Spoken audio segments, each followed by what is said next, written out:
Teachers who work for the LAUSD have been striking. This is the 4th day of the strike, and it appears that today there will be resumed talks regarding the negotiations, what the district will come to terms with in terms of giving the teachers more support, ensuring that class sizes are smaller. Now the talks resumed Thursday for the first time since more than 30,000 educators walked off the job this week to demand smaller class sizes, more school staffing, and higher teacher salaries. And it appears that there will be some elected officials involved in the conversations. In fact, the UTLA, that's the union president, Alex Caputo-Pearl, says, "We met with Mayor Eric Garcetti and he has offered to mediate in an effort to help us work toward an agreement. Hopefully he will help." But a tweet from the union's Twitter account really does summarize the situation in a perfect way. "Arleta High School is out strong on the picket line. Here we are in the richest country in the world, in the richest state in the country, and in a city rife with millionaires, where teachers have to go on strike to get the basics for our students." So we luckily had our field reporting team go out and actually speak to some of these teachers, speak to some of these parents, and hear what they have to say. And I really want everyone to understand what these educators are asking for. It is not just about ensuring that they get higher pay. It's about ensuring that the class sizes are smaller so they can do their jobs effectively. I don't want to put words in their mouth, so let's go ahead and hear from Vicky Martinez. She's actually a parent, but she is out there on the picket line and she's explaining what the teachers want. Teachers are currently under attack, but more importantly, public education is under attack, and this is not just something that affects Los Angeles teachers, it's a national movement. Public education across our country is under attack. They want more than just raises. Those raises are pretty much guaranteed. That's what they've agreed on already. They want smaller class sizes. They want librarians. They want psychologists. They want more support for special needs classrooms. There's charter accountability that's also at stake. All these things that the district little by little has been chipping away and taking from our public schools.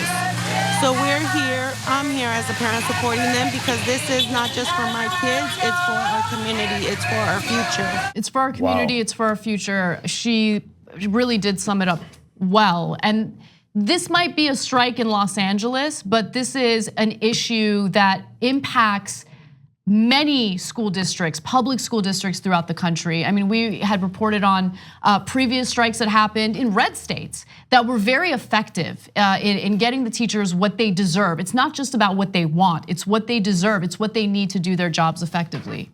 She was brilliant in her summary of the issues. I mean, absolutely terrific. The average class size in Los Angeles is 45. How do you wrangle 45 students, many of whom are marginally connected to begin with, some of whom are not at all connected, and then some of whom desperately want to learn? How do you manage those numbers? So the thing they're asking for is they're asking for smaller class sizes. They're asking for things that will make their job one that gives them a shot at actually teaching effectively. And then yes, nurses, librarians, counselors, as she suggested, these are the support structures that have to exist in a school.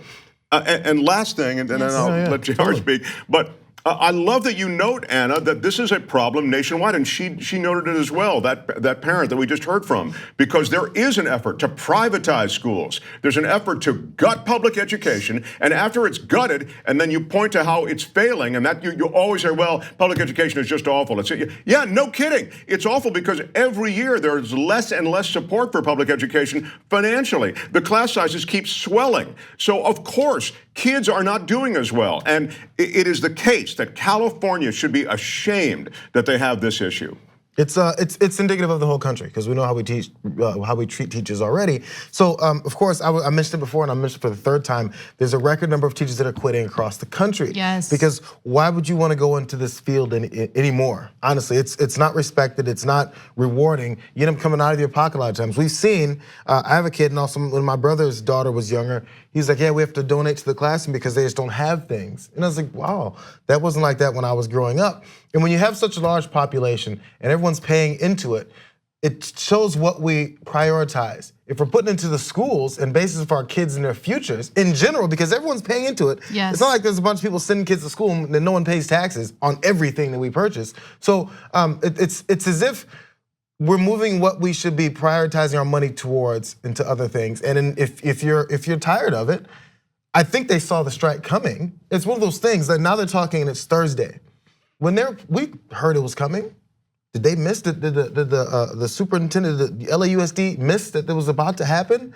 Let's wait till Thursday to do something about it. Well, they always try to wait till the 11th hour so that they'll have that standoff. And oftentimes under the tension of a standoff, something happens. You see it happening now at the national level with Trump and all his crap. But here, they're losing money. You know, every day they're not in school. They've lost, I think, $13 million so far because California pays them based on attendance. So with the schools closed. So I actually do want to talk a little bit about that before we move on to some of the other videos that we have.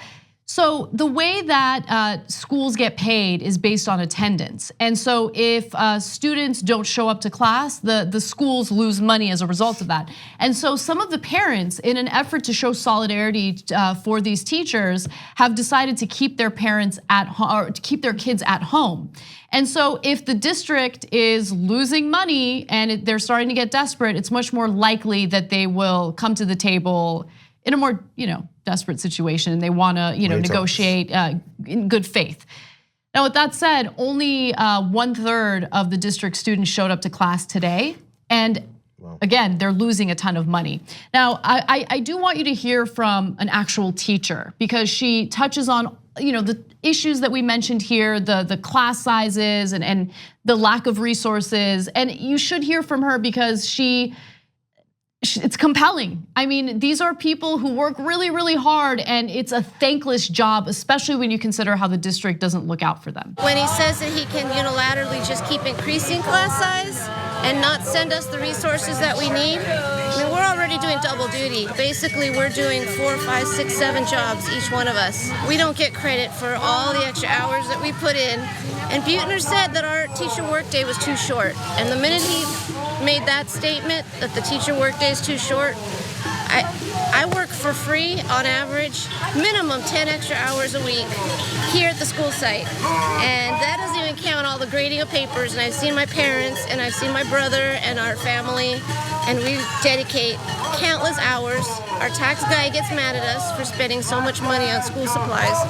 But this is what we do for the kids, and it's about time that we get what we need to run a quality education for every student. So I want to go back to the tweet that I had mentioned from UTLA, because honestly, when Republicans criticize the state of California, they do have a good point about one thing. We do have high taxes, state taxes here in California. We do have millionaires and billionaires living in this state. But there are two issues that we cannot deny as Californians, as Angelenos. Issue number one is the lack of resources that go toward public education. Issue number two is the ever expanding population of homeless people, individuals living on the street. And so how does this all make sense? What are our priorities? Are we gonna prioritize the people of California and look out for the people of California, the hardworking teachers, the people who have lived in this state their entire lives but can't afford rent anymore because affordable housing is being demolished by developers? It's our lawmakers in the state of California that continuously allow that to happen. And so it is, in my opinion, a legitimate criticism, and we should look out for these teachers. I mean, listen to what she had to. She's a special ed teacher. There's a difference between progressives and Democrats. Keep it real. So when Republicans criticize Democrats in the state of California for the way they've handled the school system, cool. But the problem is when you criticize it, is it for the sake of saying my team? Because I don't know. Their perspective is very different from ours. We want more resources to go to these things, whereas Republicans will argue that we're spending too much money on these things. They want to get rid of these programs. Yeah, exactly. Well, like the argument isn't saying, hey, you guys should be putting more money into it. And last I checked, there wasn't Republicans pushing a bunch of educational things. Betsy DeVos is still head of the department nationally, and she's cutting things down and minimizing rights of students and all these things. So I'm not sure if you're doing a battle of parties. I don't care which party. Somebody should do something because nobody's paying attention to them. Well, DeVos, as I say, has a different agenda, and that is to privatize education. She wants to see public education go away, and if you look at her policy policies. They're all consistent with that. But I'm astounded by this because this is an investment in the future. And all we've heard, and you're right, that special ed teacher, are you kidding? These people are salt of the earth. The patience, the time they put in, and clearly many teachers, regardless of special ed or not, are working on their own time for free. By the way, we're not alone here. They have overwhelming public support as well in California. So, and Beutner, who's the superintendent, yes, he's never even been a teacher. He's an administrator. So he appears to. I mean, it's crazy he's a superintendent because he doesn't seem to value public education. And there was a quote that we had read from him earlier in the week when we originally covered this story, where he doesn't even think that you necessarily need bodies to teach these kids. So, like, what do you mean? You want like elementary school kids to teach themselves online? I don't understand where he's coming from, but he doesn't seem to value public education. With that said, though, I want to go back to the special ed teacher that we just heard from. Her name is Marcella Maynor, and she does address him in this next clip. We're dealing with someone who's been lying in the media. He says one thing and seems all concerned, but then he doesn't go to the bargaining table. So we're dealing with somebody who's got their heels in the ground, kind of like our president. And it's difficult to negotiate with someone who, number one, he's never been an educator. And I hate to say it, unless you're in there, you don't know. So maybe if Beutner would go and support his staff and go into the schools and actually substitute and actually see what it's like and what we have to do. And that's not even counting the paperwork and the real stuff we do. This is kind of just babysitting. So then he would realize, wow, you know what? I underestimated all that I'm getting out of teachers. She makes a great point. I mean, if you don't know what it's like to be in front of that classroom and have to teach 45 kids at the same time, then you really don't have a leg to stand on when you try to characterize the conditions of what these teachers deal with. I want to go to one more video, and this is about charter schools.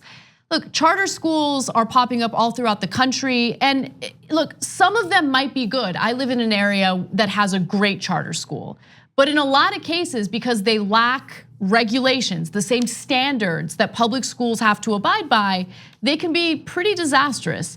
And that issue is touched upon in this next clip. I got to meet a lot of the charter teachers. They have smaller class sizes, but they don't have the resources, the training that we get. So a lot of times they're struggling as well, but there's no accountability. So even though we're spending our taxpayer money to educate our children and thinking, oh, they're going to be educated in some of the charters, they're also on this dealing with a lot of the same issues we're dealing with. Except we take every student. They don't have to take every student. So we get some severe disabilities or kids with behavior problems. But besides that, they're not unionized. There's no accountability. They don't know where the money's going. They get these fancy tables and nice things to look good, but they don't have the training that they need. And some of the kids that we got when our charter school closed were really, really inadequate. They couldn't read the basics. They didn't have the basics. Our neighborhood, there was 2 charters that popped up in a few years, and 2 of them went as far as closing this last summer. A lot of them will end up shutting down because they're not equipped to deal with educating students. I mean, it's something that takes a lot of training, a lot of education. And these unionized public school teachers went through that training. They've dedicated their lives to these kids, and they get demonized in the media all the time as if they're the enemy. I mean, again, working 10 hours a week for free, as that special ed teacher does every week, it's not an easy thing to do, and she does it because she actually cares about these kids. I mean, they point to teachers that are soaking the system, that aren't good, that are kept in their job despite the fact that they aren't performing anymore. Sure, there are those teachers, but in overwhelming numbers, you see teachers that are more akin to what we've just seen here. I mean, those 2 people we heard from are remarkable, and they really understand the complete problem. Must there be innovation in the way we teach? Yes, I mean, it is a system that is crying out for innovation, technological innovation, and even maybe breakthrough innovation in the way we teach and how many schools and what schools are attended by whom. But But the idea that you can increase class size and somehow gut the system from the inside, it's unconscionable. And I think these teachers are right to strike, and they've got to step up and give these people what they need. Like what you see? Click the subscribe button below, and don't forget to ring the bell to never miss another video from the Young Turks.